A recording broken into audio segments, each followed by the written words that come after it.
Welcome to Education Matters, the video magazine of the Association of School Business Officials of New York, or ASBO New York. This program covers issues impacting public education across New York State. I'm Mike Borges, Executive Director of ASBO New York, the organization representing over 2,000 members that work in the business offices of school districts and BOCES all over the state. School business officials are the education CFOs, the chief financial officers of school districts and BOCES. They are responsible for developing budgets, financing capital projects, payroll, developing long-range plans, and overseeing facilities, transportation, and food service departments. Our video magazine, Education Matters, will inform the public, education stakeholders, and public policymakers about the many roles of the school business official and the varied issues they deal with on a daily basis.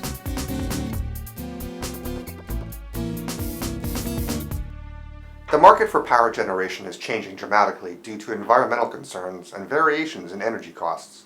Some school districts suffer dramatic fiscal impact from the reduction in local revenues related to the closing or downsizing of an energy plant. Here's a video we shot recently in the Mid-Hudson region about the North Rockland and Marlboro school districts and how their budgets and communities have been impacted by changes in the energy market. My name is Patrick Witherow. I'm the Director of Business and Finance for the Marlboro Central School District. We're a community along the Hudson River in the Hudson Valley of New York. We've got approximately 2,000 students. Currently 3 buildings, an elementary school, middle school, and a high school. This is the Danskammer Power Generating Facility, one of the 2 power facilities located within the Marlboro Central School District. At one point, the power plants, Dynegy, paid in excess of 60% of the tax levy of the school district. Currently, though, you see a reduction from in excess of 60% to less than 10%. 10 years ago, they were paying over $20 million annually, and currently, between the 2 facilities, they pay about $6 million. When they went bankrupt, the school district obviously went through major restructuring. We closed our 2 K2 buildings and consolidated all the elementary students at one building. We laid off 60 to 70 employees. We actually had a reduction in our tax levy of more than 15%, but in that same year, we saw the taxes increase in excess of 15%. But a pilot was put in place. It originally was proposed to be a 10-year pilot agreement. We were able to get that reduced to 5 years just through political lobbying and pressure from district residents. When the school district's faced with a situation such as the bankruptcy of your largest taxpayer, there's really 2 prongs that are of major concern. One is maintaining the integrity of the educational program. You still have a responsibility to the students and to the community to deliver a solid educational basis for the students so that they can succeed in whatever they do in life. On the other, somewhat opposing angle are district residents who are very sensitive to significant increases in their tax bill every year. We're pretty optimistic about our budget prospects this year. We have a brand new superintendent, started in July. He's assessed some programmatic changes that need to occur. So we do have some additional program enhancements in the coming budget to try and address some instructional gaps that have been identified. But we do feel cautiously optimistic that we have support. We are the North Rockland Central School District. We're in Rockland County, just about 40 miles north of New York City. We have 8,000 students that go to 8 different schools. In our school district, our current budget's $210 million. This is one of the 2 power plants in the North Rockland School District that once was the biggest tax contributor to the district, however, now has become one of the biggest obstacles in our budget at $12 million a year now for the next 20 years. Both of them are off of the assessment rolls. They do pay a pilot of about $1.8 million a year. So from what we used to get of $46 million, we are only getting $1.8 million out of those 2 plants. We, in the past, back in 2007, had a tax surcharge refund to what was called the Myront Corporation, and we lost the suit, and it was $224 million. $10 million of which we pay $12 million a year just to this company because of the tax certiorari situation that was awarded to them through the courts. Overall, because of this Myron situation, this energy tax certiorari payment, we've had to consolidate over the years from 10 to 8 schools. We reorganized. We've unfortunately, since 2007, had to cut 26% of our staff. We are actually short $52 million every year because of the power plant refund. $40 million in lost revenue that they used to be part of the levy, and $12 million because it's a part of our expenditure budget that we have to pay them every year. 26 remaining years through 2036. When you are down $52 million annually in your school budget, you can either do one of a couple of things. Well, you're either going to get increased state aid and push for that, which we have with our legislators and the Ways and Means Committee, or you're going to have to cut. Under the leadership of our Superintendent, Ileana Eckert, and our Board of Education, this still is a very good school district to go to, and we haven't had to touch program at this point. We're very happy. We're very happy with what we've been able to do with such a terrible situation. As far as we're trying not to hurt the kids as much as we can, we're still there. That could change within the next couple of years, unfortunately, because of our fund balance situation. Mary June King is the business administrator at Lansing Central School District in the Finger Lakes, home to the Cayuga Power Plant, a coal-fired facility that faces an uncertain future. Efforts to convert the plant to a gas-fired facility have been thus far unsuccessful. In February, the State Public Service Commission denied an application to convert the plant to natural gas. Mary June King is here to talk with us about the approach Lansing is taking to adjust to a significant drop in revenue. Mary June, thank you for joining us. It's my pleasure. So what's happening in your community? How's the closing or the downsizing of the power plant impacting the school district in your community?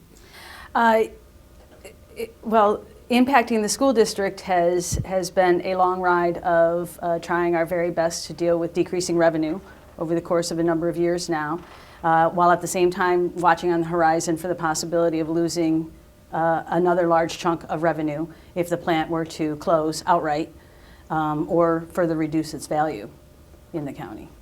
And what does it contribute currently to your budget?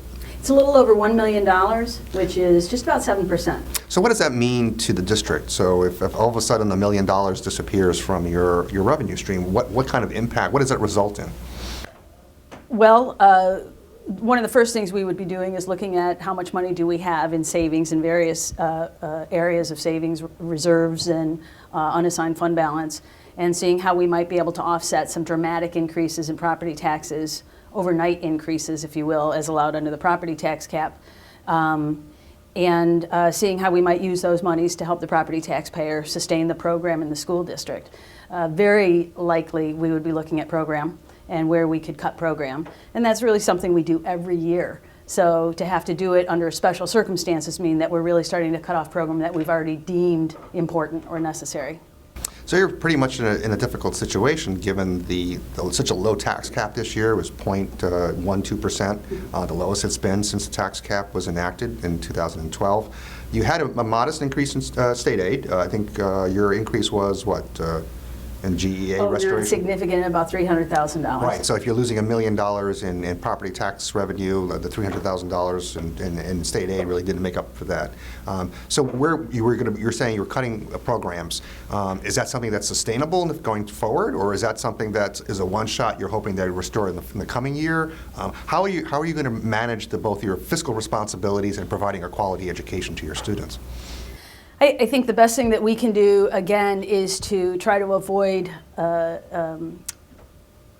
overstimulating the public relative to increasing taxes in one fell swoop.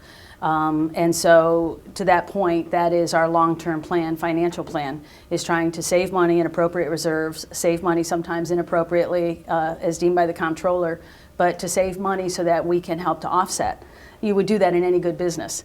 You would make plans for when you're going to be having lower sales, and you would try to make sure that you could sustain your business at a certain level with or without those sales revenues. So do you develop long-range plans for your school district in conjunction with your school board and superintendent? Yeah, yes, we've been planning for 5-year, 6-year, sometimes we project 10 years just to try to see what it might look like. Things became more complicated with the property tax cap as far as those projections go, because there's certain things going on that we can't project as well. But really it's been getting the word out to the public, being very transparent in how much money we have, where we're putting that money, where that money comes from, how do we manage to underspend budgets year after year. I think one of our significant tasks has been that what we try to do is once we enter a budget year, we try to start the year running with underspending it. From that point forward, on July 1st every year, we're looking for savings. We've really chipped away at our energy costs, and we continue to do that. We're very aggressive with that, so that's helped us a lot. That's probably saved a teacher a year in real dollars. So it's those things. It's being transparent with the public about the kind of money that they have available and how we might use that money. So I presented to them a number of times how they might use all of the funds that the district has to offset the loss in revenue from the plant and share, assuming some of those costs, with the taxpayer. So in the recently adopted state budget, the legislature did allocate $30 million to help communities just like yours deal with these sharp reductions in property values or property revenue, because there are other school districts and communities throughout the state, whether it's on Long Island or whether it's in Lower Hudson Valley, Western New York, all suffering the same sort of problems. So how do you think that $30 million is going to help your school district and your community, and when do you think you're going to be able to access those funds? I don't know how it's going to help us. I don't know for sure when we're going to be able to access it. Senator Mike Nozzolio is in touch with our superintendent and has us in mind when things are going on. And there's much to be defined yet in these types of things. What I would be concerned about is, would it be another funding cliff? Would it be something that would offset this loss of revenue in 1 year or 2 years and then disappear? And it would be great to have the help, but you can't expect the help to be there forever. So it's still a funding cliff any way you look at it. And that's why it's so important to do these long-range financial plans, so you know what your commitments are in terms of revenue, what your expenses are going to be, and plan accordingly. So that way every year you don't have this up and down in terms of programs adding, programs cutting, so that teachers know what their expectations are in terms of employment going forward, and parents and students know what kind of programs are going to be available going forward as well, so they can plan accordingly. Sure. And I guess it's also important in those long-range forecasting to make sure that you're looking at the property tax cap again, because you want to be able to enable your board to raise taxes without having to fight an uphill battle with the community. And so that's where planning long-term building plans, we still have facilities to maintain. We still have to invest in those facilities. So planning all of that as part of your long-range revenue planning is really important. Yeah. Well, thank you so much for driving so far to come to our studio today, and it's a pleasure to having you on the program. Thank you.